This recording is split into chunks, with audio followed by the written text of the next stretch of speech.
Antonio, good morning. Nakunoonyezaako eggulu nga tokwasikako nga kitalo. Bananga Antonio tumuteeke mu ssaala. Yafiiriddwa bambi sister we nga kitalo nnyo Antonio. Eggulu wabadde tokwasikako then ekiro n'enkuba ne wabaawo omukyala eyakutte essimu n'aŋŋamba kankubiri 1 hour n'atanzirira nga kitalo nnyo maani. Luyirika Isaac Land Plug atuuse. Sharing a number. Good morning, my people. It's a Market Tuesday. And we're going to be talking about a personal brand. Today is going to be quite a long broadcast. Uganda Eco Express. When was the last time we did the broadcast, the Twitter Express? A very long time ago. And I think it kept going off because we were on Airtel. So today we are using MTN and we are using their big dongo. So let's see what happens. Good morning, Stallone BK. Good morning, Wabuye Nelson. How are you, my people? Nabari Mukamori. Today we're going to be talking about the importance of building a personal brand. It was triggered by a meeting I was in a few days ago. So I'm going to be sharing. Ngenda kuba mbabuulira waje kyavudde.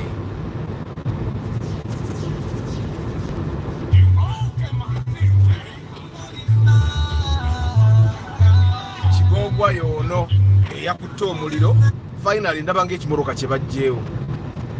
Ekimoroka baakijjeewo. Mujjukira yesterday twayise wano ng'ekimoroka kikyali waawe ekyakwata omuliro. So it was taken yesterday. I'm thinking Emani abantu bafiirwa nnyo. Amaduuka g'ekyengulu go gaawona. Kitegeeza amaduuka g'ekyemmanga gaali affected. And now I'm actually thinking majority of the people that died baali bazze kusena amafuta. Because when you look at the shops agali awo galimu lwakuba nti Ugandan shops mubamu abantu basatu bana. But and the accident actually happened probably because amafuta gaali gayiika. Okitegeera gayiika ne gagenda probably in someone's home esigiri nekwata omuliro. Yeah, so Market Tuesday, guys. You can market your products. Ngaboteeka Antonio Musaala, mukama amugumye president waffe oyo.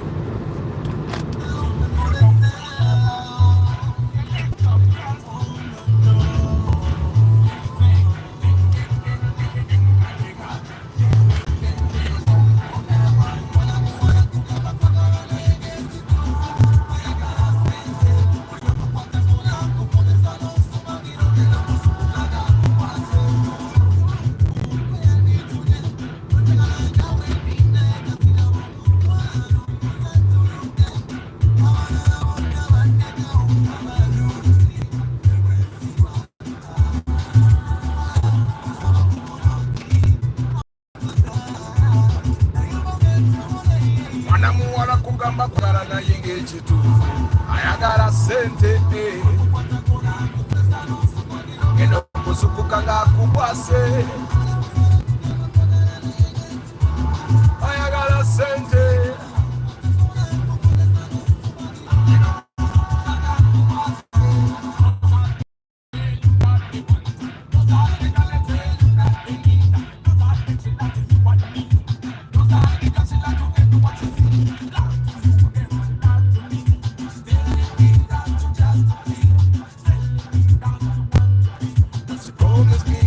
never be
Good morning, Omni Wandiambi.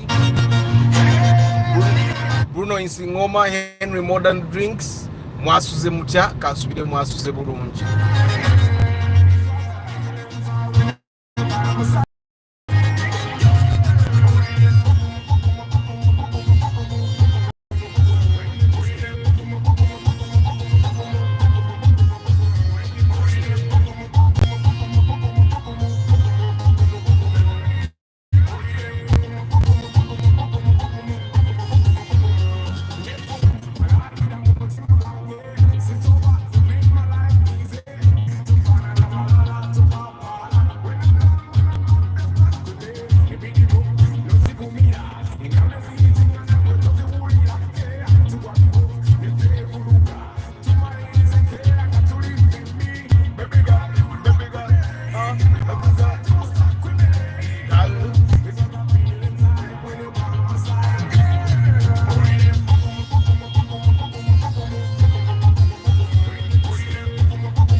I've overtaken that truck beggar. Good morning, Safe, Paul, Sema, Muyombia, Mark. Good morning, Louis. Good morning. I hope you guys are doing well. Today's Market Tuesday. We're going to be talking about the importance of building a personal brand, about that as well. Yes, to take a President Antonio Musara Bambi, he lost a sister in Amomuze Mirembe. So tumteke Musara.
Mweba guy, olunaku lukedde luli very bright. I don't know why.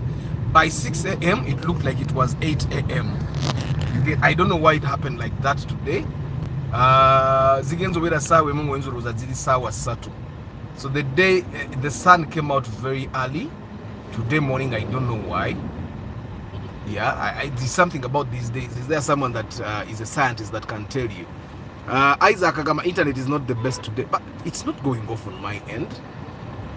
Quality mbinyonyo bwetyo. let's give it some time to see if it improves.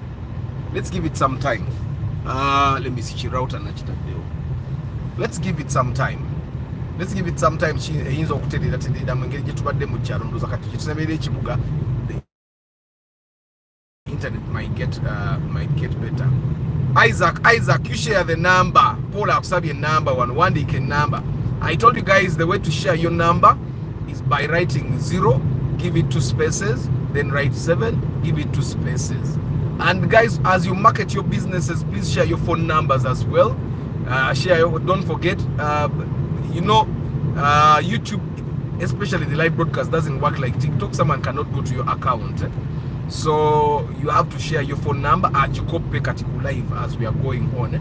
They may not be able to recover it later. So please share your phone number. Guys, you can market your businesses, products and services. Tell people about your business, products and services today. Tell them where they can find you and share your phone numbers. Trust me, there are people that want to buy from you. There are people that are interested in your products and services. They just have to know that your products exist. They just have to know that your services exist. They just have to know that your business exists. Yeah. So share your products and services. Senga yankuba da nyina wasi kubara wamulabi wasi mwiti bate kupiki kati awo mbanjagala nenyimira ne banda bantu huya ayisewo nenjibusa namu wekitegera. Guys, you can market your products here because it's Market Tuesday. Tell us about yourself. Tell us about what you're selling, where we can find it, how much you sell it, and of course share your phone numbers. Yeah.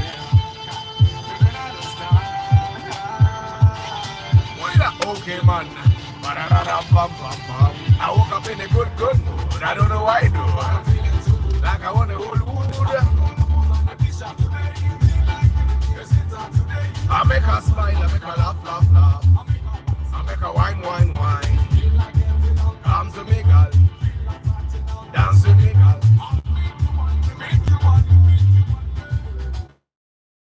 I'll make you smile. I'll make you feel nice. I'll take you to my place where we play. I'll play. Jump.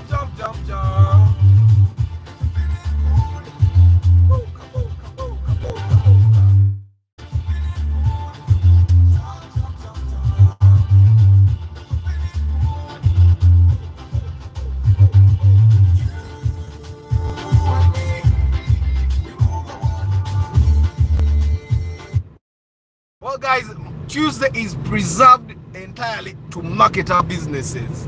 Hey, market your products and services. Even if you're selling your car, come and tell us banange zentunde moroka yange weti jitunda sente bweziti, my phone number is this. People will tell you which take it, and that's how marketing works. Marketing is simply to get people to know that you exist. That's how things work. In marketing, you tell people, I'm going to show you an example. I'm going to show you an example of someone that is simply marketing. Which take it. In marketing, you're simply creating you're making noise about your products and services. And that's what you're going to do today. You're going to make sure we know that you exist, that your products exist and they are good.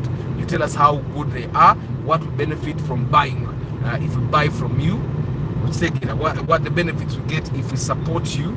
And that's literally what you're going to be telling us. Ndabi musajja wa visitor ali kushero ali mu kutopinga oil.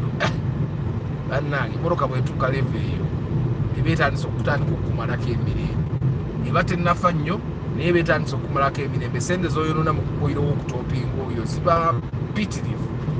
Yeah, ziba mpitirivu. But anyway, today is Market Tuesday. Let's market. Naye kati obuno bannyimiriza kuŋŋamba ki?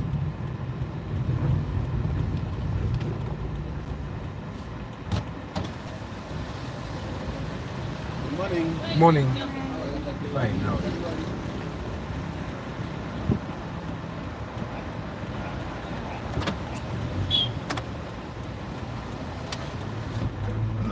You guys, if there is something that doesn't sit properly with me now, it's those random stops. Like I find that that the stop should actually have a reason. You get other than that, now I'm feeling like those stops are started are meant to be a source of income for those dudes. Like now, why was I stopped? Did I look suspicious? What? Why? Like he has just looked at motor third party and let me go. Maybe it's a way that the government collects its revenue to make sure that if a car doesn't have third party, tuchikwate. But I find that maybe bali badde n'ebikwekwetyo ne bagamba eno wiiki tugenda kukola ekikwekweto kya kunoonya motoka zitalina third party, ne bagamba eno wiiki tugenda kukola ekikwekweto kya kunoonya motoka zitalina permit, naye eno wiiki tugenda kunoonya motoka zitalina mipiira. Ng'era bw'oba tolina mipiira bakuparkinga sure deal paka bw'ogiteekako. I find that would be naye nga ebikwekweto kasita biggwayo, they give us breather and we go about our business. But you realize that there are days that you can be stopped like 5 times. Like oyayinza okunyimiriza mba ntuuka wali emaganjo nawo ne banyimiriza, mba ntuuka ebwayise nawo ne banyimiriza. Okitegeere, sometimes they are really annoying. Nti bakuyimiriza emirundi ng'etaano nga bonna every time buli muntu akuyimiriza kebera third party nakusaba permit, third party nakusaba permit, third party nakusaba permit. I find that bali badde kati bakola bikwekweto ne bagamba tugenda kukola ekikwekweto kya muntu atalina mipiira, tebatuwoninga ne bakwata ku buli luguudo ne bateekako abasirikale buli luguudo, atalina mipiira mu parking ne kiba kikwekweto kya weeks kale katugambe nga 2 for 2 weeks ne batandika kukwata mipiira myereere nga they give it like a space of like every 4 months tuddamu ne tukwata abatalina mipiira. I find that would be more efficient. Okitegeera, tuba tumanyi tibajja atalina mipiira ne tumanya kati third party tikati permit baga atalina permit ogenda mu court direct nkete. I was even told their courts ezitambulira mu mmoroka ng'omulamuzi abeera wa mu mmoroka ye alinze ku sentensinga, bajja ne bakuleeta nga yawo mu mmoroka n'agamba gwe ulina permit bakusindika ekitali emyezi ebiri to n'akoona ne bakutwala. I find that that's a more sustainable thing. It's not even annoying. Okitegeera, but just stopping randomly, you literally have no suspicion, talina kyakoze, talina okitegeera. I find that bayinza okubeerako okukubo babeereko, but like nze awo kumpi banyimiriza buli lwempitawo, and that's like every day. Okitegeera, as long as we bali banyimiriza, and I don't like it. I think it's yesterday batanyimiriza because enkuba yabadde etonnya. Okitegeera, katoyinza okujja ku macha ne bakuyimiriza awawa, no suspicion, no nothing, ne bakuyimiriza buyimiriza. I find that it's on top of traffic jam. That's one of the things that we do as Uganda that wastes a lot of our time. But good morning guys, tuteke President Antonio Musala yafiiriddwa sister yesterday, era bagenda kumuzika today. Bambi tumuteke Musala gume. I know it's not easy to lose a sister. It's not easy to lose someone that is really close to you. Yeah, tumusabire bambi Antonio mukama amugumye. Yeah, so today tell us about your products and services guys. Today is Market Tuesday. You can market whatever you have on sale. Kebere moroka, kebere simu ngo ogikoyo banga bikutwala. Gamba nange nze simu genda birako broadcasting gitunda. Sijja kufanja nga ndaba. Ndimugira birako broadcast so you not able to ndimugira birako broadcast girako data ne line njigulizaamu mbe mitwalo 7 nze njikuwe enkiveemu. That's also something that is possible. After we 12 million, okay. There is no Monday. Ebimoroka tubyogere encha ate encha leta kibuuzi. Encha togenda buuze era kibuuzo. After what have you had to say about GMW cars? Michael, today is Market Tuesday. Tetugenda kwogera moroko olwaliro kujja kongaza marketing. Patrick agamba nti abo bwe batusumbwa munaye basumbuwa. Guys, leero sigenda kwogera ku moroka. Let's market. Abaina business was marketing. I don't know how many times I have to stress this, guys. Market your business at all times. At all times. Tolekera ngao kugamba abantu about your business. Tell them. Katola baka, for example, that billboard ka kukaliko Lounge Hotel Matuga. Okalabi ako. Ne Lounge Hotel Matuga tujirese Matuga. Wano wetuli tuli Kawanda. Batulese Lounge Hotel Matuga. Ne guy atadda akapande Kawanda. Akugamba have a safe journey. Now that's what we call marketing. You're going to tell people. The other form of marketing mujiraba iyo billboard ya MTN ya marketing akabode. Ojiraba iyo billboard marketing akabode ojiraba. That's marketing. He's simply telling you about it. Nti kadeje eri maduka genda ogigule. Okitegeera? Na basi mwakaduka billboard akatona akapande ka the launch. Marketing. Okitegeera? So it's important master that marketing is something that should be done every day. Enondo omusana yote gunnajja naye nga kugenda kujja because there is that kalenge bwabeerawo kiba kiraga omusana kugenda kwaka. Good morning once again, guys. Let's market our products and services, guys. Let's market our products and services. Abantu mubagambe nti ntunda kiri number yange yeyo and share your phone number. Today we're going to be talking about a personal brand, and I'm going to be telling you why I think it's important for us to have for everyone to have a personal brand.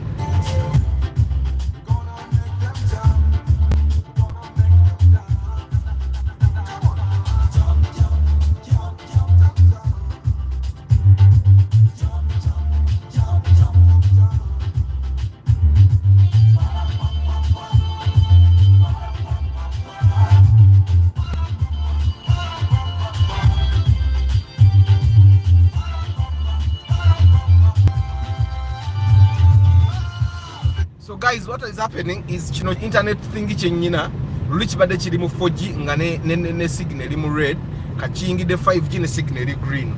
So that's probably why the quality has improved. And I put it next to the phone, so should be connecting better. Kakati wano esawa bezi tebavuga bya kisiru abasirikale bate kuba wali we bali wagulu kati era leero mulaye ntero kugisa isaako wano egulu nayisiza naye kati wano nsigala mulayini because gyolaga eri abasirikale babeerayo nga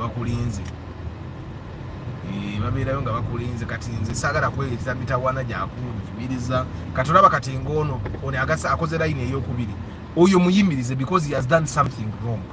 Naye kati omusirikale ayinza okujjayo ng'oli mu layini n'akuyimiriza n'akusaba permit ng'ogirina. And I find that they should just have intervals. Of course, I'm not there. I'm not their planning committee. But this is what I think as a citizen that pays taxes.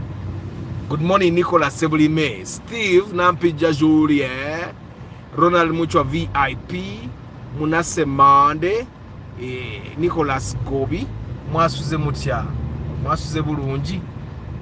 Kasubire muri stade nyo 10 mugirabye UAJ kati sebo ya milioni 5 eyo jolaba egenda ne mu kibuga ya milioni 5 ekola ne double indicator ya milioni 5 eri 10 hiyo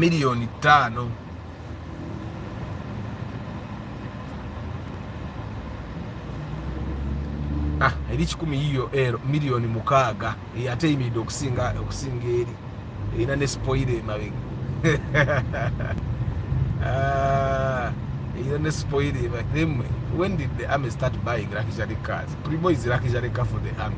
The army is supposed to be having pickups, lorries, double cabin pickups, single cabin pickups, lorries. When did they start buying luxury cars? Katiba bafukanezi primo. Sirikale batiranga kuyimirira wano naye tebaliiwo awo bakwatiranga wa abantu awo.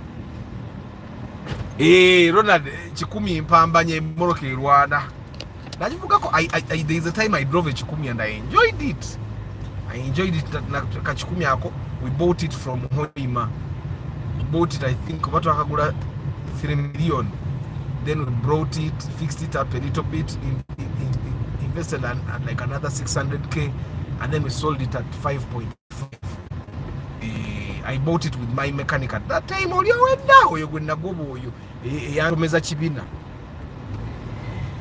Day one local chicks fertilized eggs located in Buama, Masaka Road. Oyo pade Abagamba. Andrew Okini, good morning. So guys, we have 5G. We are going to go all the way to the express, guys. So don't go away. Kavyuka Express, they don't mugenda kuba mukafuna. They don't nasazeyo nti chi, let me just go there. Mbalage how my journey goes all the way so that you understand. But I hope you guys are doing well, and today we're going to be talking about personal brand. And in this day and age, buli muntu ali ku channel eno wali badde otandise creating a personal brand. Buli muntu ali ku channel eno wali badde otandise creating your personal brand, because it is something that is important for us. The jobs, abantu for business owners, and some of you guys are business. Cutting up pade, you should start working on your personal brand. You want to water the personal brand for business owners in this day and age, and to be karuba moko. But we're going to be talking about that. For now, first tell us about pade. 3 million used to be a lot of money. Hey, that's around 2013. For now, tell us about your business products and services and share your phone number.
By the way, other some professional bodies, people subscribe, don't allow them to market. All our architects, engineers, abali ku TikTok, abasinga sibadala kat surveying something, na you will post pictures at work. Anti kakati Isaac, abantu abamu abalikoe, Isaac, they don't allow you to market, but they allow you to share free information. Sicho, like a surveyor can share free information. You don't have to tell people mujemu nguleko, but you can share free information, educating the general public. Like educating is like corporate social responsibility. Utegera kati abantu abamu abali ku TikTok. Yes, abamu si badala, but abamu badala, and they are utilizing it to get customers. And I find that you just have to be very creative. Utegera omuzungu agamba stay tuned. Pade bakubuuza enkoko ezibika za mmeka ayagala gini fowl. Nze njagala nkoko ziri loko. Nkoyo okulya broiler kati ngenda gula enkoko zange ziri loko 12. One for every month. Anti batuganye n'okulya enkoko. Musimanyi enkoko zina akafuba. Bagambye right now chickens have cough. And it's not healthy to eat a chicken that has cough. That's what they said. That's what they said. That the chickens have cough. 5 million weight on that. So Isaac, I find that yes, some professional bodies don't allow you to market, but they allow you to share free information. Which take it, so you can share free information. And that's what you guys are doing, right? When you take pictures of yourself at work, you're marketing. Like you just have to be creative. Isaac, when you take a picture of yourself surveying land, you're definitely telling us, hey guys, I'm a surveyor, come and support me, come and hire me for surveying work and all that. Which take it, you're marketing without actually marketing. Yeah. So you just have to be creative. But we're going to be talking about the personal brand shortly. And for now, just tell us about your products and services. Arthur Oboji Fumpi Kofu ngeide tewaba tabu. Ronald Muchwa, are you sure? Then why is the government telling us to not eat chicken? They're telling us not to eat chicken and meat, and turkey. So we are going to be eating fish from now on. And Mama Ban does not like fish. I don't know why. anti bagamba ebyennyanja babyabalya kati mbu tebabyagala. But me my sons have to eat fish. Era nze wankati ebyennyanja tubirya lwampaka. We have to eat fish by force. Ate kati biyo kati government yatuganya okulya enkoko tuzina ebifuba. Government nayo eri funny. So when the chicken has a cough, then we don't eat it. That's what the government has said. Kati eri main wajjudde jam katugenda yita walala. Katuyiteke walala. So guys, today we are going to be talking about personal brand, and we are going to all the way to the express. Tugenda vuga express. Era don't go away. I tell you, I'm hoping that the network is going to be a little bit stable. The network is going to be a little bit stable. Eyo taxi mujirabi. Tugenda yita mkale akakuba akaddako. I want to see oba tugisookayo oba tusookayo tugenda, because we end up in the same spot. But I just want to see if this is faster. We have used that route before, so I just want to see if this route here is faster.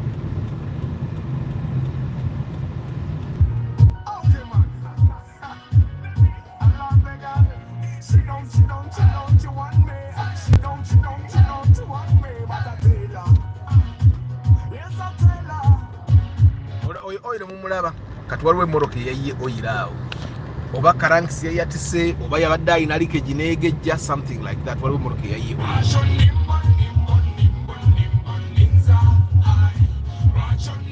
You guys see this car hill here? People be working, be doing exercises from this car hill. Naye kati mujjukira yesterday how I told you that the Kawempe mayor agenza akola obukubo kanekana akakubo mayor kyemanyi yakakola owe Kawempe. Like it leads to nowhere, it leads to a church. Okitegere, it doesn't even have traffic naye yakakola n'emyala n'agikola. Okitegere, singa ba mayor ba division bonna bagenda budget bazikozesa bulungi. Of course, I understand that not all divisions get the same budgets, but the little budget you get can at least kubaako obukubo bw'okola tamake. Ne bw'okola buli mwaka n'okola yakakubo kamu kilomita nga 2. It would make sense. Ono gayo omulaba akoze obukubo obuwerera ddala. Talinga ba mayor abalala. So people actually bring cars, and so instead of coming from home godduka bajjira mu moroka ne bazi parking and bakole exercise. But sauce drone here to sauce. Mweba guy, I used to exercise like that, but then I found it's very lazy. So you drive a car to go and exercise. People. Drone ekitu sauce kyayiseewo nedda. Ndabika bubi. Etu sauce drone enerieba bega kigege. Erieba be drone yatu sauce eyo. But I think because we tuludde okwalinga tukyama. Naye nga etusoose. But normally there are people that I'm here before abakyamira wali kaya akakuba akasooka. So anyway, tell us about your products and services before we go and cover personal brands.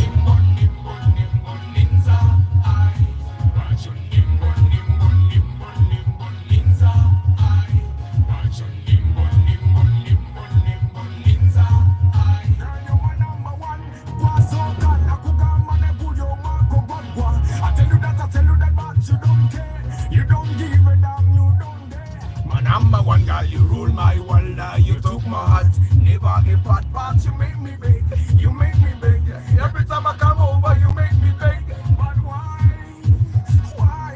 you used to touch and leave my, but why, Rajon nimbo ninza, Rajon nimbo ninza, Rajon nimbo ninza,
see that drone eri ku UBG eyo drone nti yagwayo da kateyo nti ekadde kateyo vuga town service yote kyagenda up country girabe ekikka kyekuba ate mmanyi the taxi guys they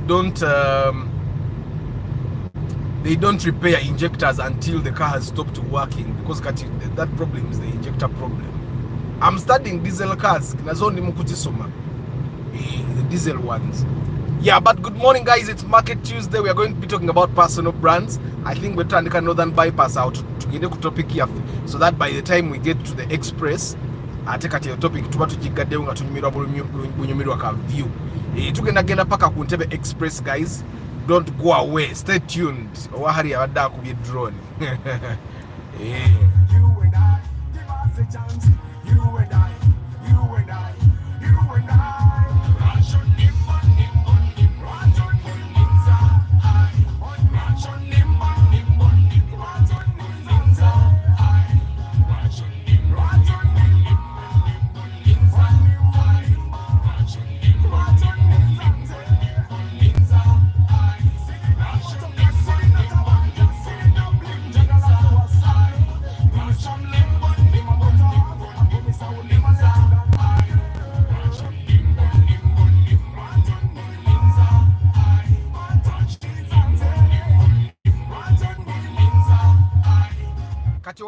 One thing me have realized is that police should be stopping people like that abayisa we batayina kuyisiza, but instead of yayisa watayina kuyisiza namuleka ate nayimiriza gwali emabega we nakusaba permit.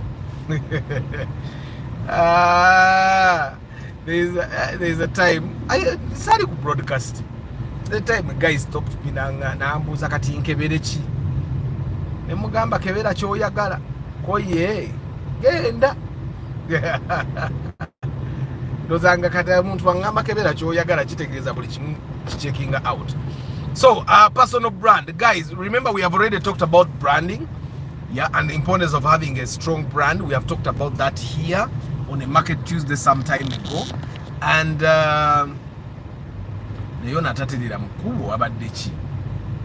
we have talked about branding and the importance of having a strong brand. We have talked about it here, and we already know that a brand is how people feel about you. Because we're talking about this in terms of personal branding. So your personal brand will literally mean how people feel about you. Yeah? How people feel about you. That will be your personal brand. Which take it. If people feel nothing, then you don't have a brand. Which take it. Abantu bate baina feeling, they don't nga ibogere erinnya lyo wibogere erinnya lyo gwe nga gwe, they have they feel indifferent, they don't think about you in any way, then you don't have a brand. There's something like a brand not existing. People we baba bogede erinnya lyo, for example nti Antonio, for example, people need to feel a certain way, which take it, and that's a strong, that's what by brand. Now if people feel badly about you, they think they relate negativity to you, then you start having a weak brand. And if people your name or you with good stuff, then you have a strong brand. I don't know if you get what I'm saying. Katiao ata sawa yonna gwe ayagala fuel economy gula diesel kubanga nze ekyamafuta nachita. I'm actually thinking about it. Yeah, I'm thinking about it. But don't worry, I'll be updating you. I'm thinking about it. So anyway, guys, personal brand. We are small business owners. Isaac, Paddy, Joshua, Antonio, on the MK Dental Hub. You guys need to have a personal brand, because we have already understood that yes, people go to businesses where they don't know the owners, but there are so many people that buy people. Like, hey, he's very professional. There are very many people that will buy because the owner has a good or strong personal brand. Yes, sometimes it's okay for you to want to be anonymous. No gamba business yankebereyo.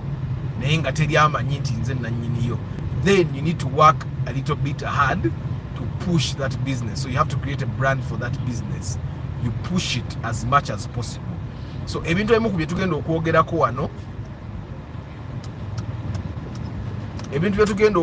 wano, some of the things, let me actually take you through a different route also. Nze ngenda balambuza mwe mmanyi kye mulimpa. So some of the things that we're going to be talking about that will help you build your personal brand, they can help you also build the business brand. Remember guys, we talked about this already. Yeah, we talked about this already. So we know that a brand is how people feel about you. Your brand is how, if people feel good about you, positive, relate positivity with you, then that's a strong brand. And if they relate negativity with you, then that's a weak brand. And we don't want to have a weak brand.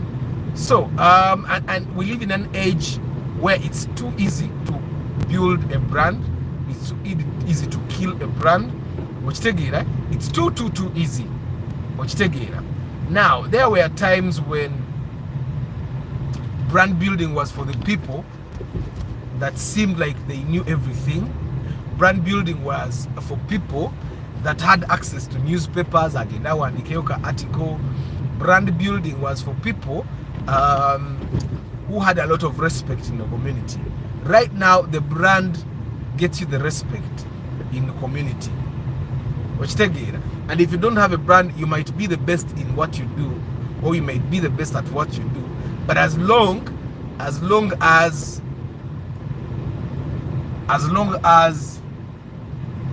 you don't have a brand, then my brother, business is going to kutagara on you. Because abane nakuno bazimba brand. Like Isaac has said, that the guys that are on TikTok and YouTube talking about architecture, surveying land and all those things are not actually surveyors, but they are taking business away from you and then they are hiring you. I know then you might actually be okay with being hired by someone that is not a surveyor, that purports to be a surveyor, but you could actually also build your own brand and not have to wait for a non-surveyor to give you a gig. You may not have to wait for a non-surveyor to give you a gig. So tugenda kuyita nabweru leero. Nze nabagambye ngenda balambuza mwe mmanyi mulimpa. There are people that have never been to Nabweru, and now for a person that has been to Nabweru, you would think that everyone has been to Nabweru, right? There are people, so many people that have never been to Nabweru. But this place is populated. You see the number of borders that is in this area. But every time a place is populated, it will tell you that that's a slum of sorts. And every time a place has a lot of borders, that also speaks to the class of people that live there. I think a majority of the borders have people that are 35 years and below. This is an area where life. The young people start life from this way. And normally the young people end up having to ride borders. They end up having to ride borders. Then guy, we need to smile a little more to go away in Kanyanyamo faces. Yesterday I was driving with someone from work, and then there were guys like, why do you intentionally look ugly when you're driving a car that is expensive? You want to show people that like, at least if you can't smile, keep your face flat. Like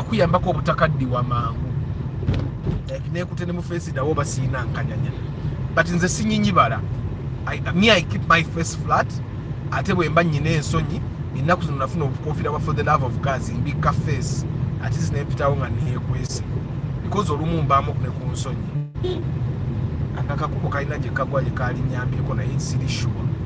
but katugenda ite no sides nabweru tugwe wali ku Oima Road, then tugwe bypass. This is a route that sometimes I use, especially when the days that I'm casually driving all the way. We embark at the C10, of course, because this is a longer route, but today Nabaga is going to be a long broadcasting. Nida balambuza na rona mmanchi mulimpa katolaba ngoyo waru myoni bwavuga oyo wa traffic gwalina okuyimiriza naye ayinza omubuuka n'ayimiriza owa loole eno gwolabira ddala nti asibye n'omusipi loole eyo ennungi. There is nothing suspicious. It's like money minting for them. There is a time we were looking for a car, and the person that was buying clearly was looking for a car that is impossible to get in that price range, and we knew. And then someone kept telling him, "Moroke erinna bweru." So eventually ne batuleta ne tubeerawo ku Toto wano ku Shell. We were here for like an hour. Kagaye moroka tejja. Emoroka eri mu parking. Guy amanyi moroka weri mu parking ajja. You know how brokers can be. So we're at that Shell for a full hour until I said, you know what, let's go look at another car. And that's when we went to look at the Alex, the UAS we bought. Which tegere. So sometimes the broker bagenda kumalira obudde ate nnyo. Kino ki Mitsubishi Delica, the Delica D5. Guys, now this is Nabweru. The Nabweru police is there, and then I think the court is somewhere along the next road. In Nabweru nalinga na ntunzija okutundayo juice. Naye jiribye na dunia eno neyo mweyo obukubo twayingira nga ntundayo juice eyo. Oli juice webitano owo mbuchupa. Naye jiribye okutuuka okuvuga ku kamotoka akabondi. Kubadde kuyiriba okutuuka wano. Kuyiriba n'amabanja. There's a time I was talking to someone, a young person, and that person was saying that life is hard. Life is hard. Nemubuzo inayo ku mabanja gwe. Nangamba nedda. Nemugane kati gwe nenkuwa obulamu bwange n'amabanja gaabwo. Tote wetuge, because I've realized that so many young people babeerawe nga balina ebizibu. Naye ng'ebizibu bye balina bizibu bya bulijjo. Sina bulungi sente, I have to budget a little more, I have to be frugal with my money. Ebyo bizibu biri nnomu.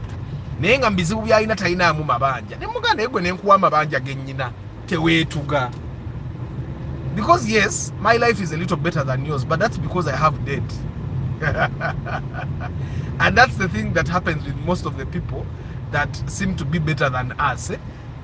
They pay a price that sometimes we are not willing to pay. Okitegeera mujjukira mutabani wa wava muno ye Elvis Sechance. There is a time bali batwala ebintu bye because yalina loan ennene nnyo. But of course I remember wava muno saying tebalina loan sometime ago in an interview. Naye ate mutabani we sometime ago bali batwala ebintu babitwala because he had failed to pay loans. Eno James mugenda kwewuunya that these roads exist. And I don't think, is this Kawempe? No, this is Nansana. Simanyi lwaki kana akakubo tebakakola. It's an access road that helps to ease the traffic on the main road. Naye kana akakubo bakakolako halfway. I don't know why they don't fix it all the way. But it eases the traffic. It also kind of like helps the people that are traveling. Kati bagenda wali makati you can use this car road. Naye kana okatuka ne kabeera kabi nnyo. Okitegeera. So munange bwe namugamba bwe nkuwa obulamu bwange n'amabanja agabulimu omalako n'agamba at least nze sina mabanja. Exactly. So and I think being who I am, I've learned to not envy anyone. I've learned to not wish I was someone else. Because ebiseera oyinza obutasobola kumalako ne prices yes the price they have to pay to be who they are. Especially the people that own businesses in Uganda. The people that own businesses in Uganda pay prices that you would never know. Which take it. So I was in a meeting at DSTV some time ago, and in that meeting, of course, we talked about piracy and how it's affecting the industry. And one of my followers sells those decoders. And those decoders are not very good for us as creatives.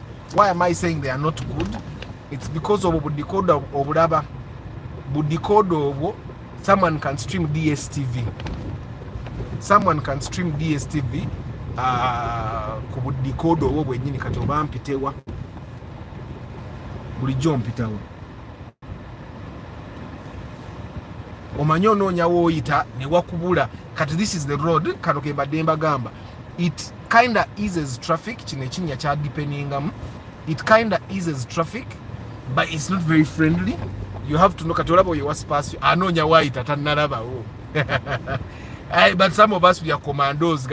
We get to guide them every day, so we know how to maneuver. Yeah, now again in a balambuza naro. Kati okusinga ogenda eri ku Hoima Road oli Nyera akasozi ogiremu oyo jam kuba mungi ojja n'osalinkiriza wano n'ogwa wali kane kajjamu kebwayise nako oba okasaze kuba kajjamu kebwayise kaliko ebitala naye bino ebitala bya wano byafa so ogenda kalamba. So we were in a meeting with DSTV batuyitanga ba producer abali ba producers eko work for DSTV. And in that meeting, we are talking about a way forward. Basically, DSTV, they are not doing very well, and I think they are trying to make things work better for them. And I think they realize that you need to engage the stakeholders.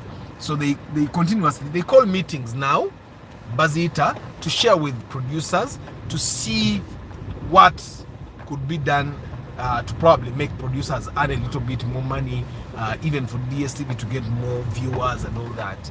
And in that meeting, we were talking about what they are looking at as they take content. And they hinted on the fact that they also take shows that have people that are known. Abantu abamanya. Okitegeera bagala show ezirimu abantu abamanya. Okitegeera, and it kind of makes sense for them because bagala abantu bagala bere ne show nga zirimu stars that have a following. Okitegeera, they want shows that have actors that have a following that will go with them and buy decoders and watch them on the DSTV channels. I don't know if you get what I'm saying. And right there and then it came to me that I needed to actually have a workshop with even my actors, tell them how to build a personal brand. Because Ababantu, like if you look at all the shows that DSTV has been buying of recent, it's shows of people that have a following on TikTok, people that are trending on TikTok. Kati younger DSTV when chenarabye tebacha agala kuhiringa content wo mulungi nnyo. The question is, do you have people that will watch you? So what are you bringing on the table? Are you just giving us your show and telling us to market it, or are you going to be on that TV and you have a couple of 100,000 people going to want to come and look at your show, people that want to see you on TV? And that's the thing which take it. And then I thought we have to probably tell people what is looking for now. When you go to, for example, abantu mwabaina small businesses, for example, you need to understand that if you're going to be talking to customers, you are better off selling something to a customer when you're known for something. Ngabakumanyi, it's easier for you to sell. It's easier for you to sell things when people know you. It's easier to sell to people when people relate positivity with you, when people relate good things with you. And you can only do this if you have a brand. And right now it's for you to create a personal brand. What with social media? Social media is the easiest. And that we know Google AdWords to get to people to know you. We know wandika articles in Maulide. We know genda no a TV show. I remember there's a time I used to write proposals to TVs to give me shows. Nebagana. But right now, there is no TV that I would go to Nebagana Kangoleo show Yemoroka Nebagana. It's me who doesn't want. Uchitegi, right? It's me who doesn't want. And why? Because social media has made it possible for me to build a brand for myself. Uchitegi, a brand that is related with positivity. It's not. It looks like it's easy, but it's not easy to have 13,000 subscribers on YouTube when you're dealing with a niche. When you're working with a niche, like ngabola beche motoka chibuti, tukola channel eri majorly about cars. It's not easy.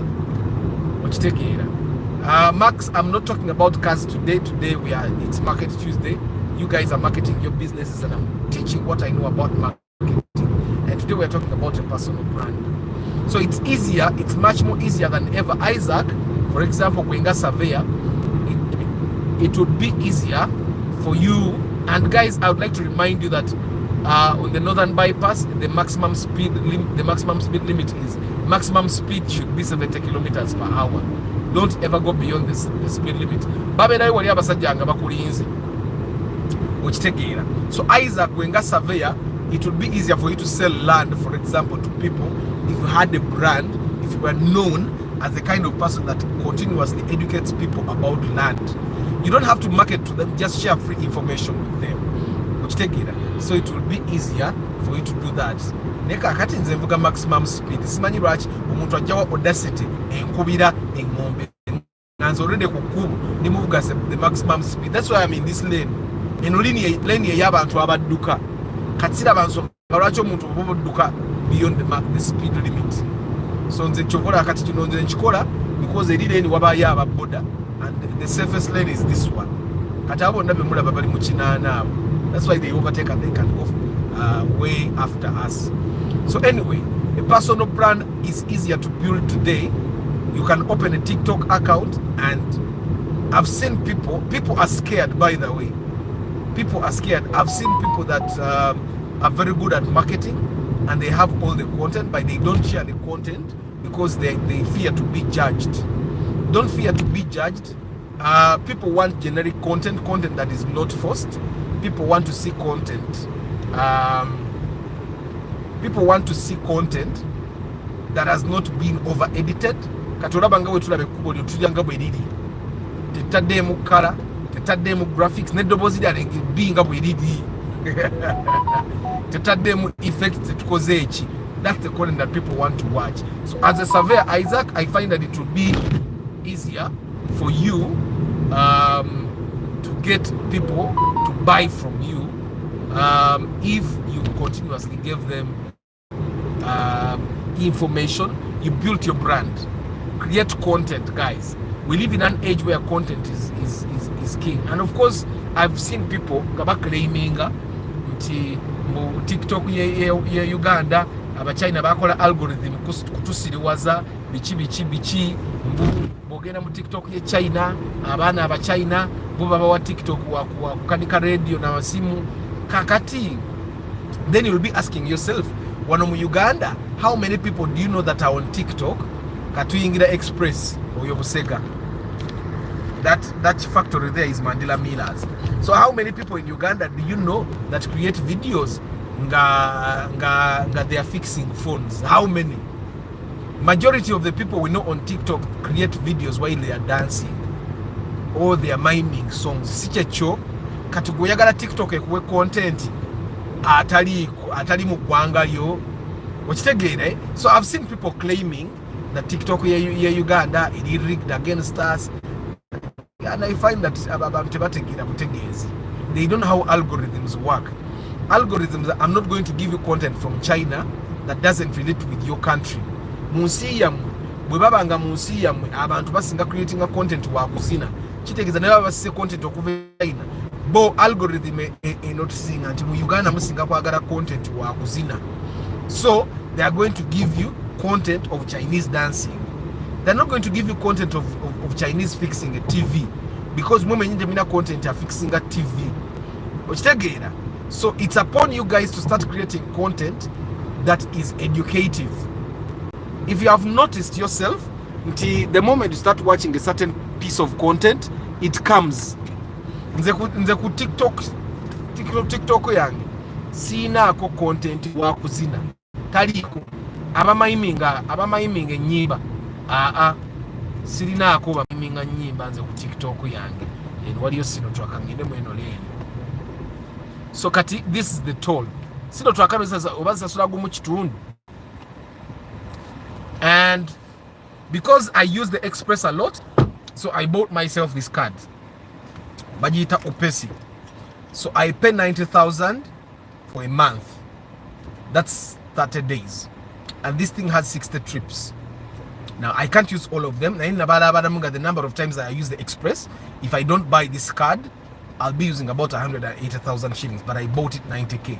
So I've saved 90,000 shillings by buying a card. And I'll keep renewing it as long as I'm using the Express. So the guys that use the express abatamanyi your card, probably you guys should be buying this card. So let's go ahead and you guys enjoy the view. Let me see in route chat 5G. No, you double cabin and maso na ya ina gondi. Na ya ina card.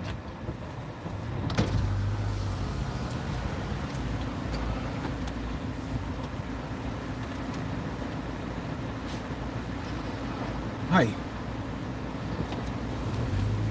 Every time I swipe my card, I get a text message on my phone that tells me that I've taken another trip and that it tells me the balance of trips that I have. So I'll not be able to use all the trips on this card, but I'm going to use some of them and I'll be saving still. The only trouble they have is that it expires every 30 days, so you have to renew. But it makes my experience much better.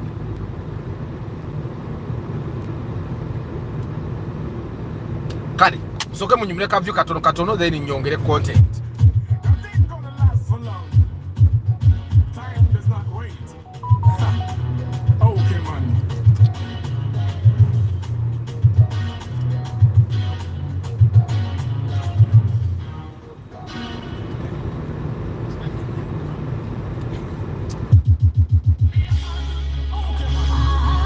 The speed limit kuline kubo kwa express is 100 kilometers per hour.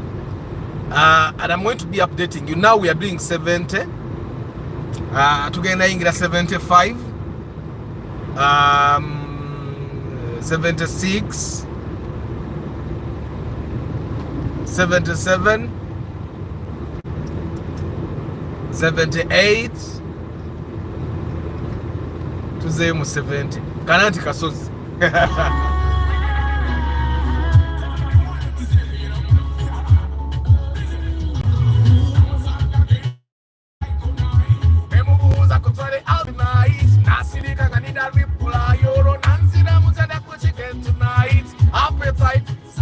Guys, like the broadcast bembanga dala byenkola bibanyumira mulayikinga broadcast muli abantu 5 mu 7 like zili 3 mu 5 mutu kotogera seola saba joyo ya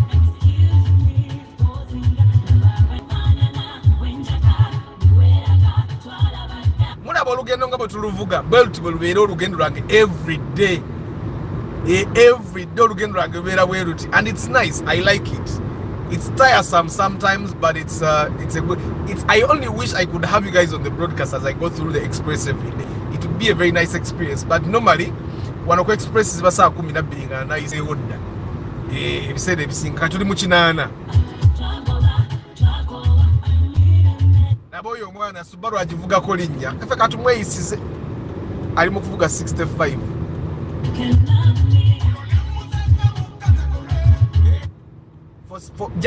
For starters, guy or your chick ali mukwogera ku simu.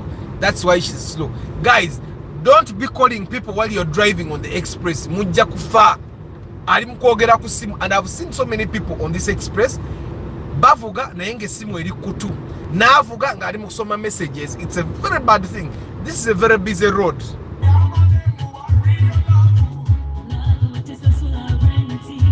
On the broadcast, yeah? Have you? Katoli Muchinana. I'm just going to tell you when we are doing 100 kilometers so that you experience it on the broadcast. Mulabi, how fast it goes. This stone looks really nice. It's a very nice car. Neema Maban wants bigger cars, so but Yohari Antono, she wants a bigger car. Ajoge. Guys, it's 100 kilometers officially. We are doing 100 kilometers per hour. And oyo msajja wa Haria alaika ali mu 100. Alaika alinga mu 100 kubaka speed katwala sikawano. Now we are doing 100 kilometers, strictly 100. And me, I never go beyond the speed limit. I don't. 100 kilometers. This is how 100 kilometers looks like. This is how 100 kilometers per hour. And you know, it doesn't feel like we are going very fast because we are on the express, which is a little bit lighter. It almost feels like Fefe Cafe Tuliko, which tegera. We are doing Katoyewa drone na muvuga 100 kilometers per hour. Sure deal. Katutwesaze tuingide 95. Twesaze because of the hill. Tugenda kudayo because kasitugeze ku musetwe ate kati as we go downhill I have to control the speed with the brakes okitegeera I have to control the brakes with the brakes because katika nakaserengeta ateko it's very easy to go beyond the speed limit wasienta abadde kiyasise very possible ni mafuta gamuweddeko katuli mu 100 kilometers 100. Oh guys, let me just let you enjoy the view.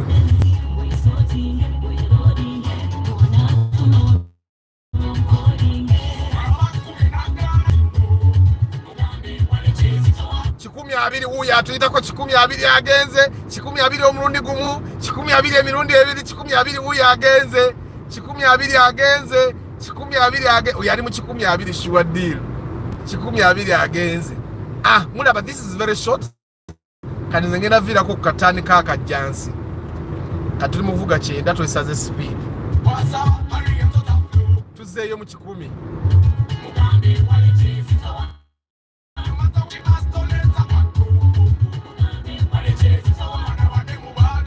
and you know on this road it's very hard for you to know that you're going 100. I think that's why some people go beyond the speed limit because chikumi oberanga atatambula okitegeera. But for you to understand how fast this is, let me put the windows down. Ka speed okawulira kati kadate that's 90. Let me give you 100. Let me give you 100. Let me give you 100. Now that's 100. 100 ojiwulira tutuse wetuviirako tutuse wetuviirako that's AC. That's AC. Andi kati ogiraba because there is the sun. Kati tuviirako wano kati ate kati ekkubo lye tuddako we can only do 80 kilometers per hour maximum speed. Ekkubo lye tuddako erigenda paka mu nnyonyo okitegeera. Ate ekyakutwala ematuga nga ntebe waali kiki Mikero yujje kyantwala ematuga butaba na ssente siri mu bede kye kyantwala ematuga naye ate era nagenda ematuga nga simanyi nti lulituukanga nyina okugendako emu nnyonyo saabirowooza kati nakakitegeera nti owaaye naye era neeno tugenda beera akaseera katonomu tumale tuddeyo tusemberere ematuga. Kati wano we tuli tuyingidde kajjansi eyo ye tole etuzza now normally in the evening I also drive the express so I go through that toll. That's why I bought this card nti I save money whether I like it or not. So kati nawe ekkubo lye tugenda ko ligende mu nnyonyo you can only do 80 kilometers per hour maximum okitegeera. Kati abo ovaako bw'oto bw'ogenda kuyingira mu ttaawo yali kajjansi naye kati for us tuli mu kweyongera yeeri nabagambe nze mwe mumanyi kyemulimpa naye bannange tuteeke President Antonio Musaara bambi yafiiriddwa muganda we mumuteeke Musaara mukama amugumye and ne omugenzi omukama amuwummuze mirembe. Emmoloka eyo eri maaso si Mitsubishi Outlander balina we bagiyita erinnya eddala Outlander empya si yeeyo eno mmoloka kyerinnya siriraba bulungi Mitsubishi biki Montero Sporty si Outlander that's a Montero but Mitsubishi has very good designs yeah Mitsubishi guys market katengeje tuvudde katuse kukuba tulina okugesa to our brand building. So guys, you need to have a personal brand, especially if you own a small business. Why? Because and this place has very nice houses, yeah? You need to have a personal brand because a personal brand makes it easier for you to negotiate. Yeah? And how are you going to build a personal brand? You decide a target market. And this should be people that are either going to give you business or people that are going to give you jobs. Now, for the professionals, by accountants, now Isaac, surveyor, you guys have LinkedIn. You obviously have LinkedIn where you can post text content, long form and short form, but people don't even read that content. People like to watch videos, which is why TikTok is taking over. And I find that even on LinkedIn, people now are creating video content because people watch more video than they read. So now, how are you going? You choose a target market of people that you want to reach out to, and people you want to watch your content. Ku TikTok kuliko na academia kansanvu bada ba TikTok. So how are you going to choose the target market? You decide that which people are going to be giving me business, or which people are going to be giving me jobs. Now, once you understand akapande kaka katugamba 80 kilometers per hour. Mukarabi kaliao. Ako katugamba 80 kilometers per hour. What's surprising is immediately after the one telling us 80, what wakata katugamba 30. But I'm sure the one for 30 was for the construction guys. So we are still talking about brand building, and we are saying you choose a target market, and after you have chosen a target market, then you have to research which kind of content are they watching. Once you understand which kind of content they are watching, then you're going to start developing that content for them. You're going to start developing that content for them in video form. It doesn't have to be something that is really special. You don't have to edit with effects and all. So literally what you're going to do is it's something as simple as what Arthur does. Get your phone, face it towards yourself, and start talking. Now, like Isaac, gwabera mu field, take videos of yourself in the field, tell people what you best own to measure land and stuff like that. When you're going to process land titles, tell people what it takes to process land titles. Don't even tell them to support you. Never tell them to support you. People will reach out. You get, like you see, okungojeko ku YouTube wemba gambi that nkola pre-purchase inspection. On TikTok I never tell people that muje mulete eminimja inspection. I don't, because that's a very nice view. Because the audience on TikTok is quite different from you guys here on YouTube. Atene wano ku YouTube wemba gamba muje mumpe eminimja pre-purchase inspection. Era namwe abamute mujja mugamba ku magezi Arthur go tuwadde ate tujje tukole inspection katugende tujekolere. So some of you end up doing your own inspection, which is also okay. That's the reason for sharing this information. But there are professions like here Isaac where nobody can do their surveying work. They have to hire a surveyor. So that's a very good thing for you as a surveyor. Because these guys cannot do surveying for themselves, you are a surveyor, giving them free information. Survey. They cannot survey for themselves. That's a very good market. No one wanu ebitala. I don't know wanu ebitabata. Chigo, wano Chigo. Other for systems such as point of sale, loan systems and others are available. Francis Abagambye akora atunda systems POS ne loan systems katuyabera what technology sharing a number. And then Francis, you should tell us more about what POS means, loan systems, what does it mean? Tell people more about it. So that they know what they are getting themselves into. Please find time and talk about Spear Motors Training Institute. I don't know about Spear Motors Training Institute. That's why I cannot talk about them. I would really love to talk about them, but I can't, because I don't know what the institute is about. So I may not be in position to talk about them. Yeah. So if you want to go there, just go there and learn. Go to the Institute of Abuze. So kati wano wetuli wechigo, I think we wanine nyumba za Kabaka zilimu zijukira Mirembe Villa. Zibaita Mirembe Villa. Zili on that other side there. But for that, there is a time I'm going to do a night broadcasting and Peter Wane Ichiro. I'll do a night broadcast on YouTube Najisangako the next day. Because some of these places look really nice at night. So there is a time I'll do a night broadcast. I'll plan and tell you that I'm going to do a night broadcast today, just for you guys to enjoy the view at night. Because there are people that have never really used this route. Nadale Echiro. Walona batajikozesanga kemisana, but ate waliwo batajikozesanga kechiro ngate bobe banji. Ndoza mulaba ne moroke eziliko kuline ku. Kati nze nyinake moroke ya rais muzirabye rafu. Eri hari ya rais ku moroka yangu of course. Naye kati sebo yiyo Vanguard waliyo nuwa mugongo gwambwe ndiye mabega. Okitegera. Kati mumanyeti bemulabanga bampisa kati bali but they are driving beyond the speed limit, because me I'm doing 80 kilometers per hour right now. Wendi wanatenga ndi muleni yabagende empola. Okitegera. So I hope the view has been worth it. So we are saying choose a target market and start creating content for them.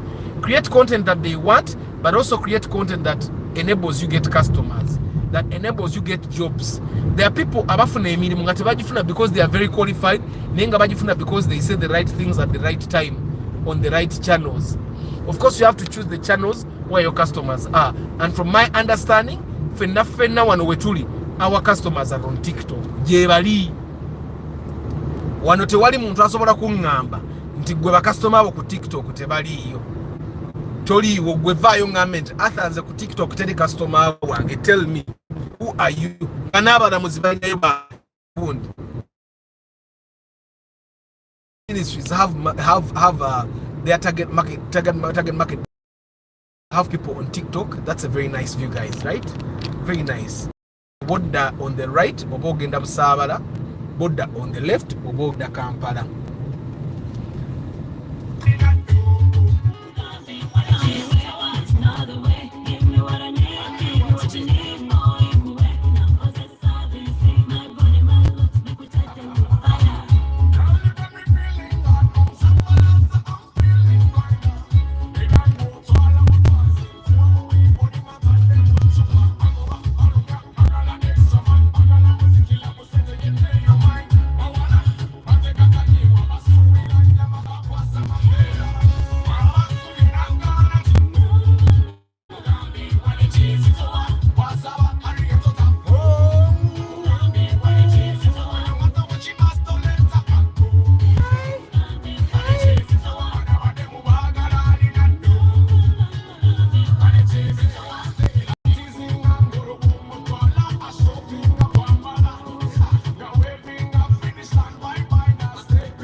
So guys, still talking about the content you guys are going to create. The past couple of months it's not going to work out. Bigenda kuba bizibu, people will not follow you, people will not like your content. Keep doing. And this is the easiest way for you to create a brand. And while you're doing whatever you're doing, you need to watch your public life as well. Watch your public life as well. Nti tandika okumanya nti kati the moment you start creating content, you're a public figure. People are watching. Abantu 10 nga balaba content wo. That's a big number. That's a big number. That's where you start watching where you eat, you start watching where you live, you start watching where you buy things and all that. So you start watching your life and then you keep creating, and then also audit your brand. What direction is it going? You watch what direction is it going, and you watch what direction is it going, and then fix it. If you realize that there is content that you're doing that is ruining your brand, then you fix it, you make it better. If you realize you're doing content that is working for your brand, then you keep doing that. I continuously audit my brand as well, and I don't want to do anything that damages the brand. That's why you realize that there are times that people call me ngayagala inspection ningana nemugamo manyi sijja kusobola kukola inspection yo, because I realize that there are things that are going to literally just put me in a position egenda okunda bisanti ndi muntu mubi. So this is the roundabout to Munyonyo. Bwe yongera eri gye tutagenda a few meters, Speak Resort. Actually byebizimbe biri on the right, that's Speak Resort Munyonyo. That's Speak Resort. And of course me, I'm going this side because nzira mu kibuga sibalambuze ekimala bannange, nze ndabika nze ndaba mbalambuza naye katugenda genda paka mu kibuga. Today is going to be 2 hours of broadcast. When was the last time you guys had 2 hours of broadcast? Ndoza we muli mwesuna nako. So we have talked about branding, we have talked about brand building, and yeah,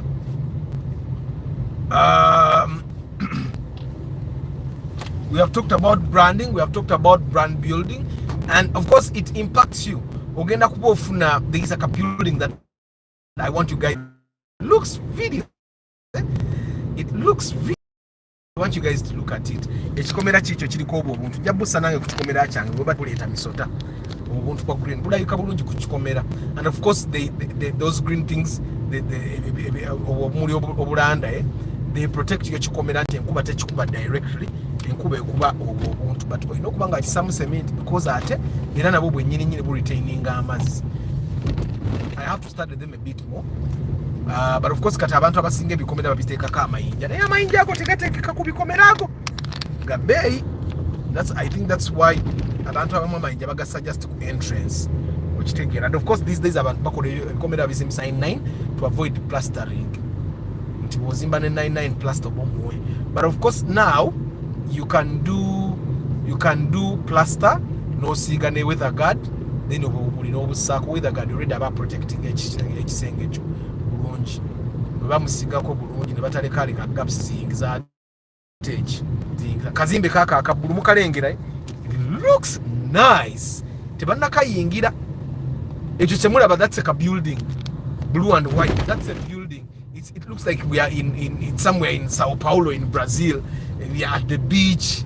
Okitegeera bakazimbye bulungi nnyo, and I'm thinking bagenda bakapangisa million nga 2 per apartment oba 3 because it looks nice, like living there. Bano abasama bajeke bagenda babeeranga eyo, ba Seth Kagaba bagenda kuba bajja bapangisa akazimbe. It looks nice, you see, and the closer we get the more the prettier it looks.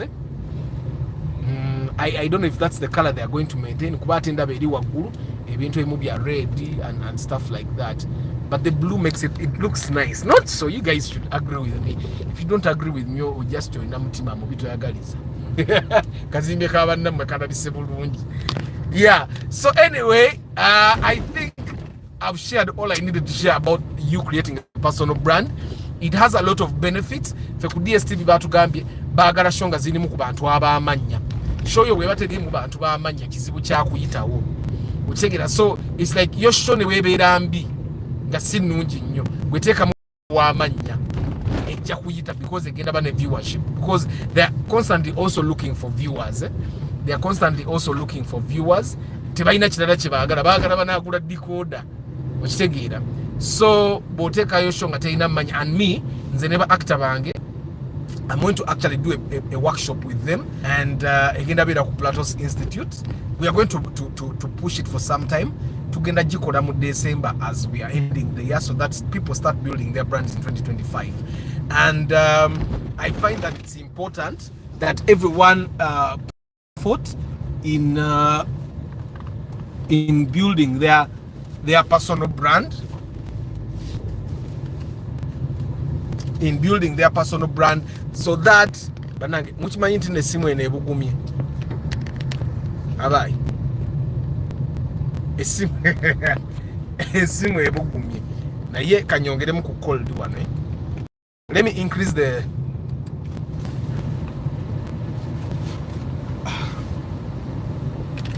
let me first figure out what to do for this hot phone. Let me make the temperature very cold.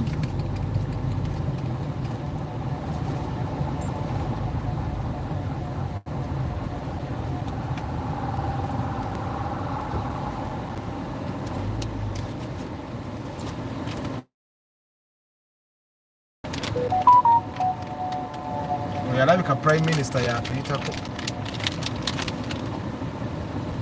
netalinamu kati lwaki bakuba.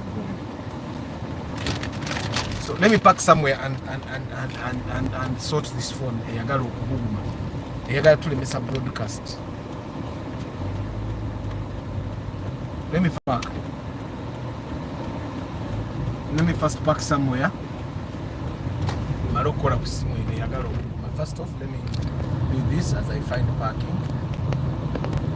Tena vabo engeri gye ebugumye nesala ne right, so I cannot see what is going on this.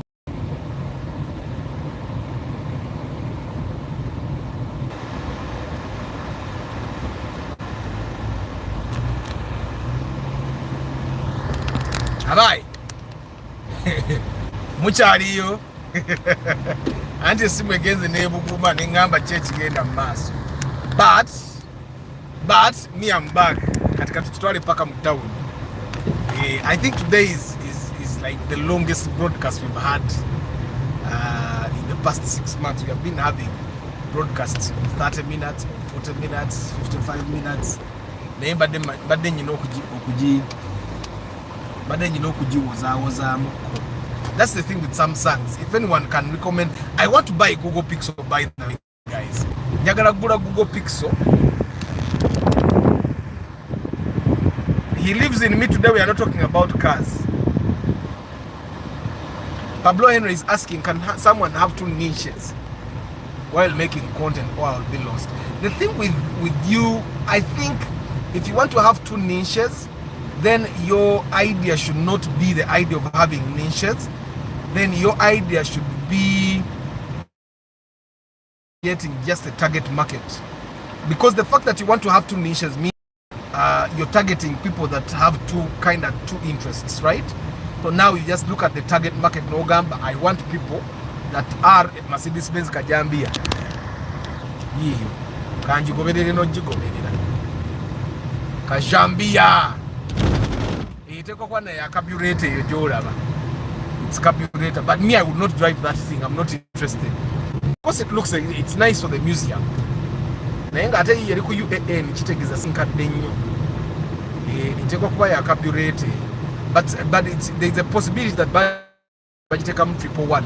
Like for the guys that don't know 111, yeberanga engine nga bwolaba beams ya Toyota, because beams engine ndoze ekyuka ne yeberanga 3S oba beams ya 111 mu Benz yeberanga 3S mu Toyota.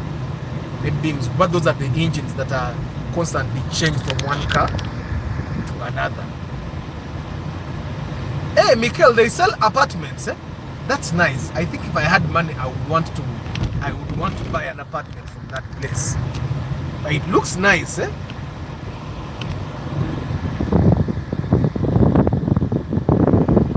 So guys, today's Market Tuesday. Market your products and services. Tell people what you sell, how they can find you, and all that.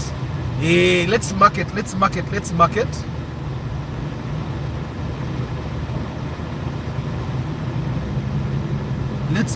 our products and services. Iyo Nissan Fuga. Maybe Nissan ebyo birabika bulungi. But tebiwangala kubala. Oba spare yatuuka n'abula bannyini byo ne babyesonyiwa. But they look nice. Gwe isawajati muddeje mwino.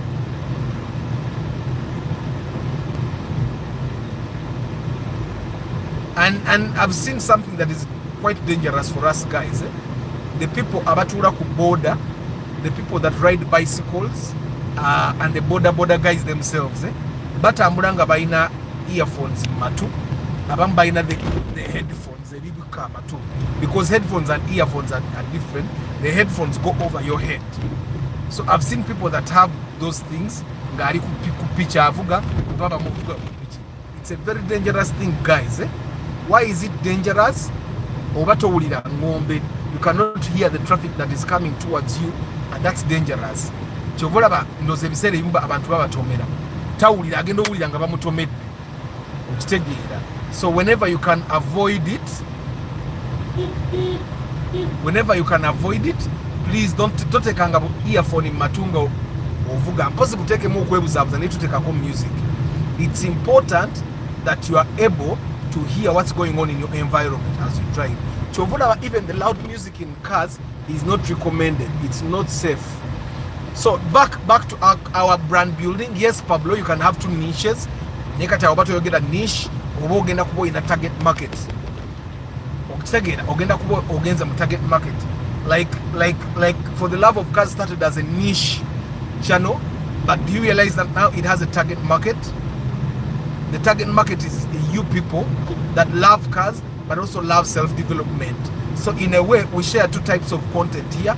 We share content that is strictly cars, but also we share content that helps us push ourselves forward.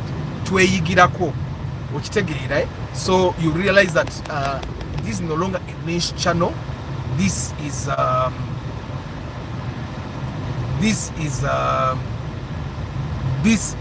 target market oriented channel. Young people, like the last time I inspected the car for someone that was 50 years, ideally the people that were 50 years edda baleeting abantu balala. And of course one of the very first cars that I inspected, you remember the Succeed, it was like car number 2 or number 3. It was omukyala yalira naye mukyala mukulu era naye yeyereeta. But of course kati abantu aba following a channel be bantu abasomako, be bantu they value information okitegeera, and of course they value quality services okitegeera. Yeah, so ndowooza ekintu kyange ekya brand building emaze okibawa. Have a direction that you want your brand to take gwenga omuntu, and then create content that takes you in that direction for an audience that wants you when you're in that direction. Okitegeera muganda wange. You don't simply create content. Now before of course I say bye bye, I'm going to look at all your comments dabene bani abatubulidde about their businesses, and I give them also a word. So drop pin agambye, but it's better for someone to search the content themselves. This is when I was talking about people that have been complaining that TikTok in Uganda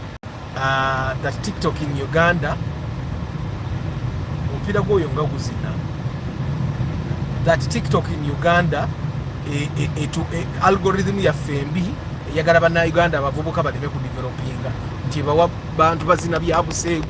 That's the content you create. That's the content you create in Uganda. Okitegeera, right? Like nawe wenyini nyini wekube mwaka fananyi, the first time you wanted to create content on TikTok, your first video yali ekwata kuki? Walito zina. Walito zina. Okitegeera, it's literally when we saw TikTok in Uganda, the first thing we thought was that it's a channel for unserious people. Abagala okumaiminga obuyimba, abagala okuzina, and there are people that have benefited from TikTok. Okitegeera, me have benefited from TikTok definitely. Okitegeera, n'abalala bangi have benefited from TikTok because they are creating content that serves their purpose. So you need to have a purpose for your brand and for yourself. Okitegeera. But why is the card limited to a certain number of trips? It's supposed to be limitless. Pablo Henry, business. Do they allow use of another vehicle? Chris Bubwamaneda, they don't allow. It's one era number ye moroka yange card kuno kweri. Era omuntu anagule moroka yange agenda funako card ya Entebbe Express. Eri already subscribed. So batekako card number, the class of the vehicle. Class 1 is motorcycles, class 2 is small cars, and then they batekako the license plate. Yeah, so it's not you cannot use it for another car.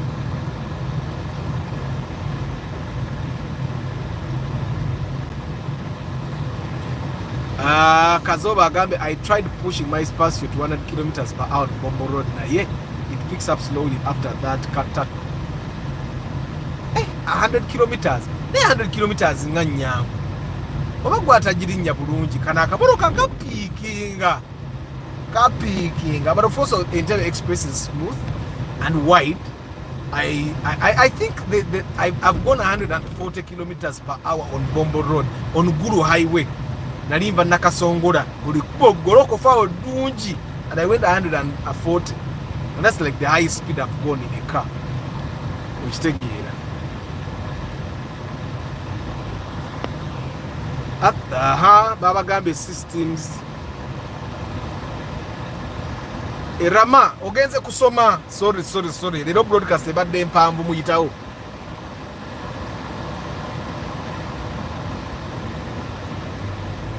Ngenda gula Google Pixel guys. Eyinzo bayo tebugume. Sigena nonya iPhone ate Google Pixel ngenda jigulanga mpya. Because kakati I realize ebintu ebimwe biri ku eBay biri naye bwe nkisanga ku eBay nga nonjirwa kuba esimu eri used wano bano bajja jikuba. But I'm going to see. There is definitely a way I can bring it in.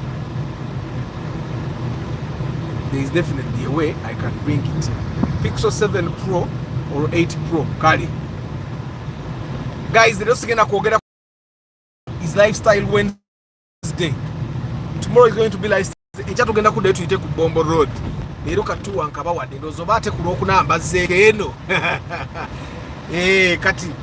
Normally, on the days that I have to take my kids to school, I cannot do these tours because very early in the morning ku express mpitako kumacha nnyo but bwe mba ne mukola byange nsobola okubayisaayo mba sina kyenfiirwa okitegeera but kati baawumuddemu katono so I'm doing my thing. It's tempting for me to talk about cars, but I'm not going to talk about cars. Nicholas Agambi, the LG V20 and Oppo R11 phones are rated for withstanding hot weather. LG V20, Oppo R11. I don't have a pen. I would write those phones down. Oppo, I'm going to text you Nicholas Ozingambi because trust means a neda. I'm going to forget about those thingies. I need a phone that naezi ina camera nunji. That's another thing. Because what would standing at those hot weathers nainga camera tetu okay. Because you see this camera, we don't even have effect like thingies. Tekuli filter. Tekuli filter name, and it's giving us very good footage. So I'm definitely going to compare them, but I'm going to text you the figures. I will not remember. I'm trying to get them into my head, but they won't. I think that's one of the reasons Rachi is not so much sciences. It is sciences they are programming, they are cram work. So Francis Abagambi systems is a business so nazo nazirina era azitunda era mugende mu muguleko. You see, Francis, I find that one of the issues that you guys have about local developers. Yes, Joshua, thank you very much. Thank you. I find that, Francis, one of the challenges that you local developers have is that you guys don't give us trials. Oyagala system unjigule buguzi. Obachi. Yet, like the foreign developers, foreign software companies like Zoho, Oppo, they give you trials for like 30 days. They even renew. Like we're using Zoho Books, for example, but we used it for 3 months for 3 months, and then I realized that it could work for us. That's when I subscribed for a year. Then I realized, it actually makes work easy for like filing returns. Like now our returns for the entire last year is going to be very easy. I'm just going to give the accountant a login code for Zoho atunulemu filing returns. And then Zoho makes it easy. You don't need to be an accountant.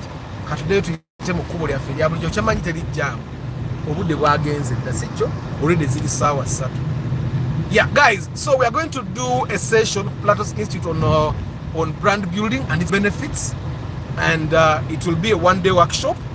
And kusasula emitwalo 10 ba actor bange benkola nabo nibatajja kusasula, but everyone else will pay.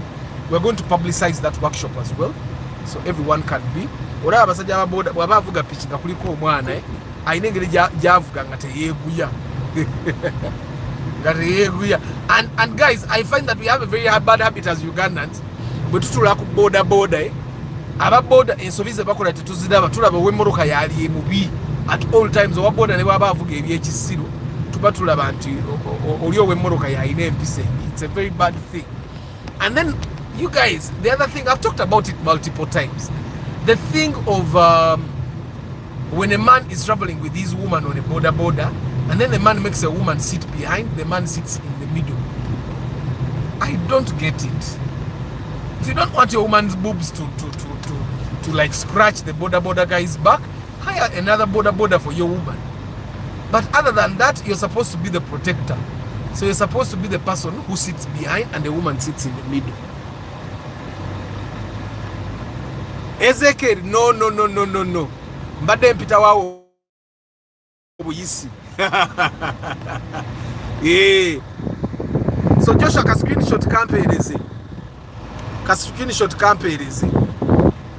Yeah. So anyway, Onakulalo is Market Tuesday. Tell us about products and services.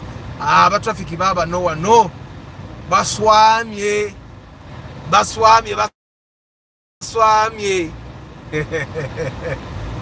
Baswamye. Neka onayagala okuyimiriza naye baba talina wayimiriza kuba parking yonna bagijjuza already mukoloka. Okitegera. Baswamye. So anyway guys, leero brand building ngikomezaawo ebisigadde bigenda kubeera mu workshop egenda okujja. Amina neyanziza nnyo Joshua.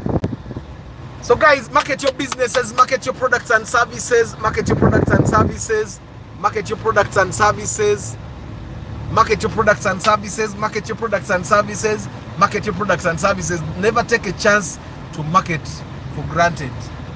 Nadalanga, that chance is for free. Katulabanga botade mudda tolabe broadcast eno. Can also tell people about the things you sell. Google Pixel, bangabe Google Pixel nunji, na camera nunji, of course it's a Google Pixel, so it was made for that. It was made for that. I think it's better than an iPhone. Ekosa Android nayo. Guys, nga broadcast wetunatira okujimala bana muteke Antonio Musala zamwe, muteke Antonio Musala zamwe bambi, yafiridwa muganda we, his sister, mukama mugumye n'omugenzi Katonda amwe kiwumula eky'emirembe.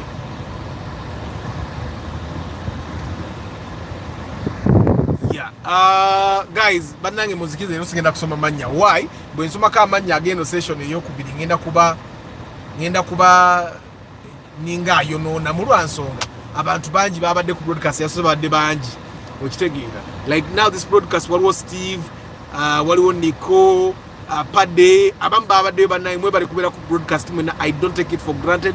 You guys have been more than 50. You have been more than 50 on this broadcast. Thank you very much. I'm still trying to figure out how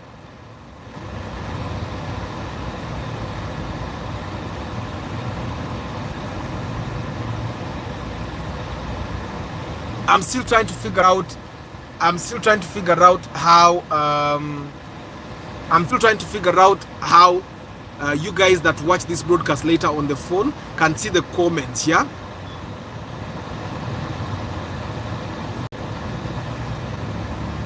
I'm still trying to figure out how you guys can see the comments. Abakozesa laptops, abakozesa laptops, for them they can actually they can see abakozesa laptops ne computer, they can see the chat nga bwe badde ku live. George Senkubugo komyewo mwebale e-live funny videos mwebale kubera ku broadcast.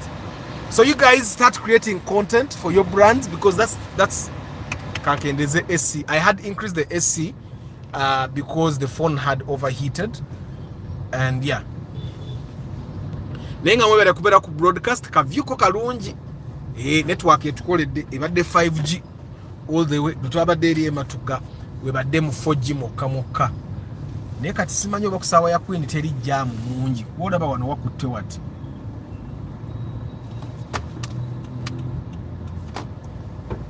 Katugende ne bano.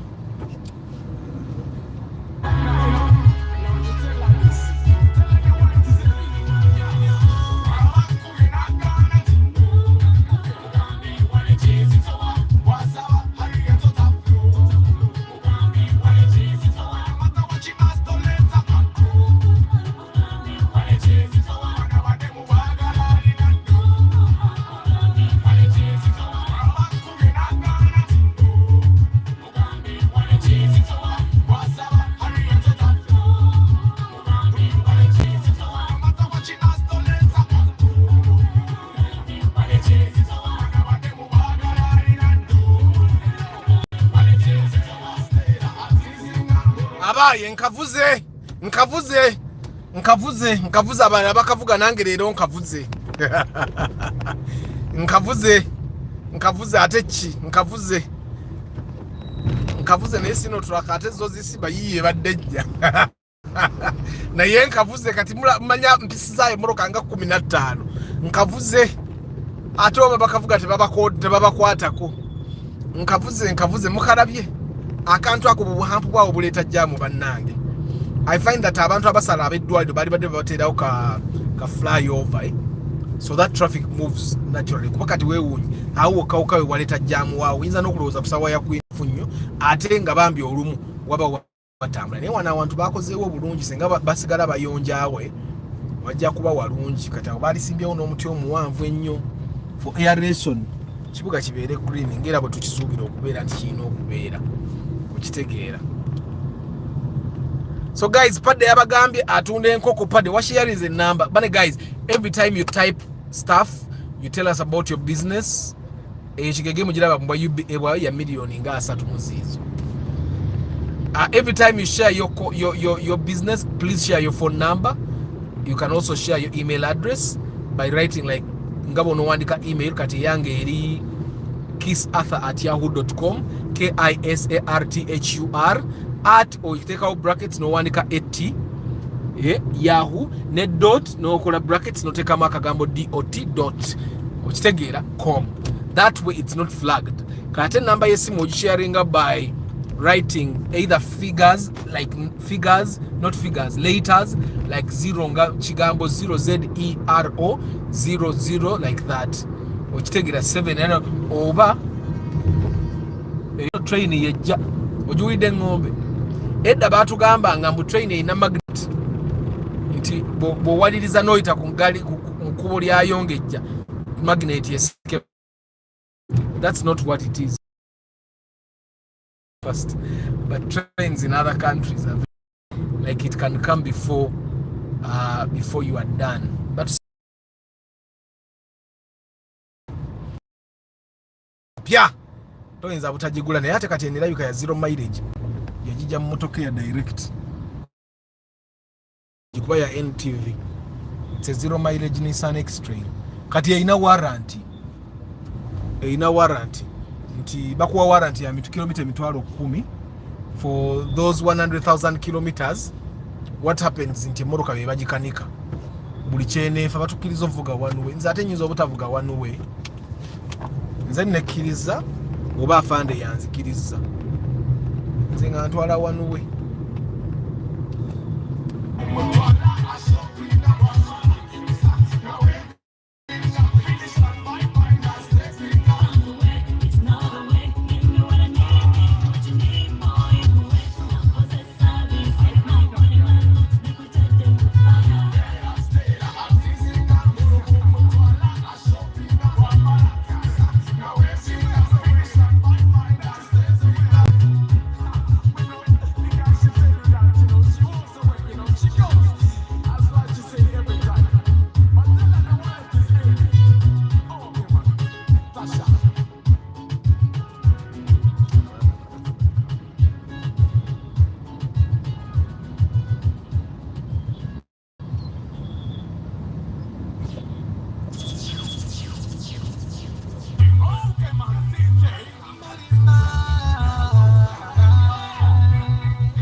playlist is my own songs. Enyimba zange, Steve. These are my songs I did a long time ago. Amos Bazira. This is Kampala Road. Okay, this is Entebbe Road. We are heading out to Kampala Road there. Let's take it up. But this is Entebbe Road traffic lights. Is Ingira Kampala Road. Batadde Katrina Gazuwa Mukatono Wekati. Mweba guy, who has experience driving this Prado here? Who has experience nga ye ajivuga nga tuvude mbyo gamanti anti wange yali ajivuga nga you have driven that Prado there, the TX. Apart from the generic things that we know, nti ekutuko obukono, gwamangu, who has driven it? I want the good experiences only.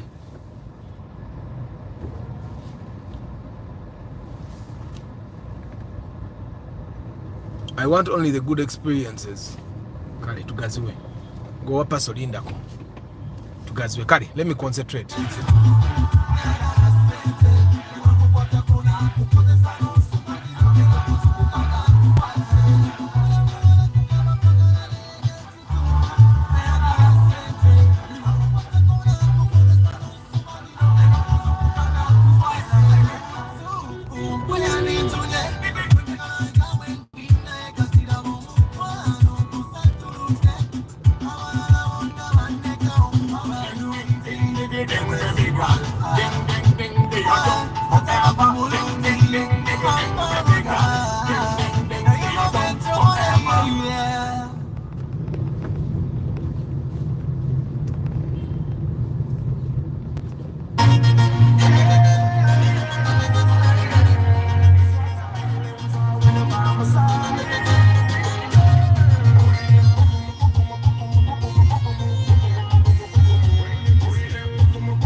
wasuzote sewo wasuzote naye nkwagala kantu kenkukubire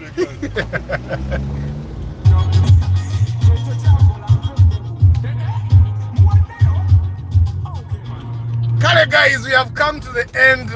We have come to the end of our broadcast today. I hope it has been an engaging experience. Ndabi omuntu gwembadde njagala nga mwagalira ddala munoonya. Ndoza nzije mulabe na physical awo. Njogere naye, I want him. There is a new TV show concept we are building, and he's the perfect person for one of the roles that we are, the main characters we are doing. And yeah, so I'm going to come and talk to him. But guys, thank you very much for being part of the broadcast today. It has been a very good ride, even for me. Wadde tususesimu ne ebuguma ne echamuka ne tukoma unaro. So I've told you, I've promised you that one of these days, probably next week, I will do a night broadcast. Just to show you how the Entebbe Express and that Munyonyo route and the Northern Bypass look at night. So one of these days I'm going to do a night broadcast, but of course I will alert you in the morning and I'll tell you that today in a night broadcast. I have to be ready because it's not every day that I can do the night broadcasts, but I'll figure out which one of those, which of these days to do a night broadcast. Kale guys, mukabampero mukisa today munzikize sigenda kusoma manyo kujja kwa comment wana eringa empana kanjisome. I love your content all the way from Chireka. I work with Adfix Creative Agency and we use storytelling to produce the best adverts for your business. Toso sharinze number. Kale guys, katika maroku nonyako ku President Antonio ate njogereko na egule simu ye ya Airtel teyabaddeko MTN ngate teyitamu kati ate esimu yokaje nafunye ekiro ate omukyala nga yagikwata, but kamunonyeko mukama abampero mukisa guys. I'll see you tomorrow morning, Lifestyle Wednesday. Ciao.